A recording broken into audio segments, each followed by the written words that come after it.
ফাঁসিবাদের পতন ঘটিয়ে জনগণের রাষ্ট্র প্রতিষ্ঠা করার জন্য এই গরমের মতোই রাজপথকে উত্তপ্ত করতে হবে। আজকে ঢাকা মহানগর দক্ষিণ গণ অধিকার পরিষদ সমন্বয়ের অস্বাভাবিক ঊর্ধ্বগতি, সর্বোত্তর মিছিল, ব্যাংকিং খাতে লুটপাট সহ চলমান নৈরাজ্যের বিরুদ্ধে এই প্রোগ্রাম আয়োজন করেছে। ঢাকা মহানগর দক্ষিণের সম্মানিত নেতৃবৃন্দকে আমি ধন্যবাদ জানাই। তারা ঈদের পরেই সঠিক সময়ে সঠিক বিষয়ে প্রোগ্রাম নিয়ে তারা রাজপথে দাঁড়িয়েছে। এই প্রোগ্রামের সভাপতিত্ব করছে ঢাকা দক্ষিণের সভাপতি অ্যাডভোকেট নাজিম ভাই, শুরু করে রেখেছেন পরিষদের সাধারণ সম্পাদক অঙ্গ।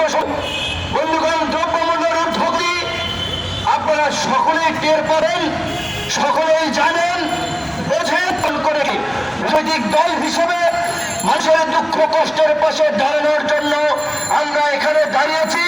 আমি পরিষ্কার ভাবেই বলতে চাই, প্রধানমন্ত্রী এবং মন্ত্রীরা জনগণের সাথে যে মস্করা করছে, সেই মস্করার জবাব জনগণকে দিতে হবে। জনগণকে রাস্তায় নামতে হবে, রাস্তায় এসে প্রতিবাদ করতে হবে। প্রধানমন্ত্রী বলছেন জনগণ সংকট। আমাদের আরেকজন মন্ত্রী রোজার মধ্যে শুনেছিলেন যে বলেছিলেন যে আঙ্গুর আপেল খেজুরের কি দরকার, বড়ই খাবেন বড়ই। তারা ঠিকই আঙ্গুর আপেল খেজুর খাবেন, জনগণকে বড়ই খাওয়ার সবক দেন। এই হচ্ছে এই মাফিয়া এবং এমপি মন্ত্রীদের কথা। আজকে একটা গুরুত্বপূর্ণ টপিকস আমাদের নেতৃবৃন্দ পিক করেছে, ব্যাংকিং খাতে লুটপাট। দেখেন, সাধারণ জনগণ, রিক্সাওয়ালা, কৃষক, শ্রমিক, আম জনতা হয়তো টের পাচ্ছেন না ব্যাংকিং খাতের লুটপাটের ফল। ব্যাংকিং খাত থেকে যে হাজার হাজার লুটপাট করা হচ্ছে, প্রত্যেকটি লুটের সাথে সরকারি তদন্তের ব্যাংকের ছাতার মতো ব্যাংকের অনুমোদন বিরোধী রাজনৈতিক বিবেচনায় অর্থনৈতিক বিশ্লেষক সহ সবাই বলেছিল এইভাবে একটা দেশের অর্থনীতি চলতে পারে না। ব্যাংকের ছাতার মতো আপনার ব্যাংকের অনুমোদন দেওয়া হচ্ছে। একই পরিবারের একাধিক ব্যক্তিকে পরিচালনা পর্ষদে থাকার সুযোগ করে দিয়েছে, আর তারা ব্যাংকগুলোকে লুটপাট করেছে। এখন এক একটা শিল্প গোষ্ঠীর কাছে 8 থেকে 10টা ব্যাংক, তারা নিজেদের প্রতিষ্ঠানের জন্য লোন নিচ্ছে, ধরেন 20,000 কোটি টাকার লোন নিচ্ছে। সেই লোনের যে কিস্তি হচ্ছে, সেই কিস্তি দিচ্ছেন না, ওইটাকেও আবার লোন করাই দিচ্ছেন।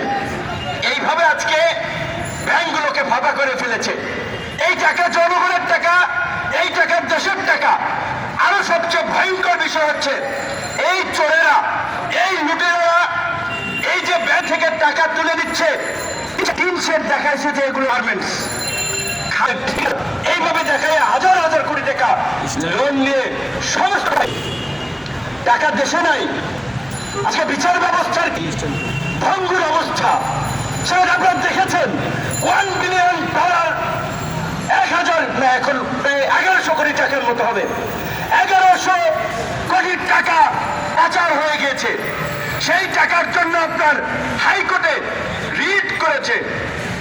হাইকোর্ট সেই রিটের তদন্তের নির্দেশ দিয়েছিল, কিন্তু আমাদের অ্যাপিল ডিভিশন সেই তদন্ত পর্যন্ত আর যায় নাই। তারা বলছে যে এগুলো দেখার জন্য অনেক সংস্থা আছে, এগুলো আদালতের কাজ দেওয়া উচিত হবে না। জনগণ, দেশের টাকা পাচার হয়ে যাচ্ছে, চুরি হয়ে যাচ্ছে। সেইটার জন্য একজন ক্ষুব্ধ নাগরিক কোর্টে রিট করলো, কোর্ট একটা তদন্তের পর্যন্ত নির্দেশ দেয়নি। এইভাবে কোর্টকে তারা নিয়ন্ত্রণ করছে।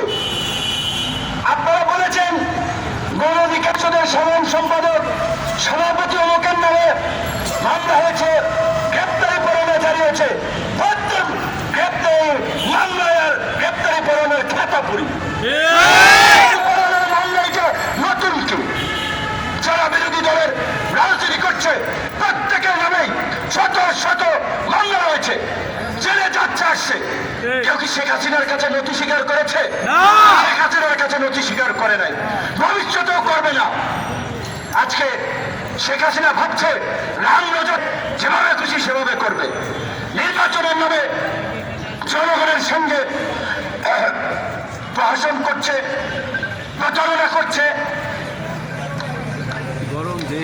জাতীয় নির্বাচন জনগণের টাকা খরচ করে আওয়ামী লীগের হাস্যরসের নাটক মঞ্চস্থ করেছেন নির্বাচনের স্থানীয় নির্বাচন, আবার সেই নাটক করছেন। এখন বন্ধুগণ, আমরা অবলা জনগণ, অবুঝ জনগণ এই প্রতারকদের ফাঁদে বারবার পা দিচ্ছি। আমরা বুঝতেছি না, নৌকা তুলে দিয়েছে যে দলীয় প্রতীক থাকবে না। এই স্থানীয় নির্বাচনে যখন দলীয় প্রতীক দেয় তখন আমরা বলেছিলাম হাসিনা এবং আওয়ামী লীগ সংঘাত সহিংসতাকে গ্রাম পর্যন্ত ছড়িয়ে দিয়েছে এই অভিশপ্ত নৌকা দিয়ে। এই নৌকা বলছে নুরনবীর নৌকা না, এই নৌকা দেশের মানুষের জন্য অভিশপ্ত নৌকা। এই নৌকা আমাদের যে কাজ করছে বিরাট নম্রতা ছাড়িয়ে গেছে, তাই আজকে জনগণ এই নৌকা থেকে মুখ ফিরিয়ে নিয়েছে। সেই কারণে আজকে স্থানীয় নির্বাচনে নৌকা তুলে দিয়েছে। নৌকা তুলে দিলেও কিন্তু ওই নৌকায় লুটেরাই প্রার্থী হচ্ছে, ওই দুর্গরাই প্রার্থী হচ্ছে।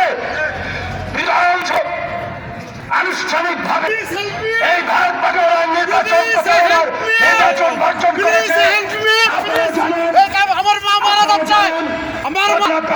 নির্বাচন করে আবার এই স্থানীয় নির্বাচনেও তারা একই কাজ করছে।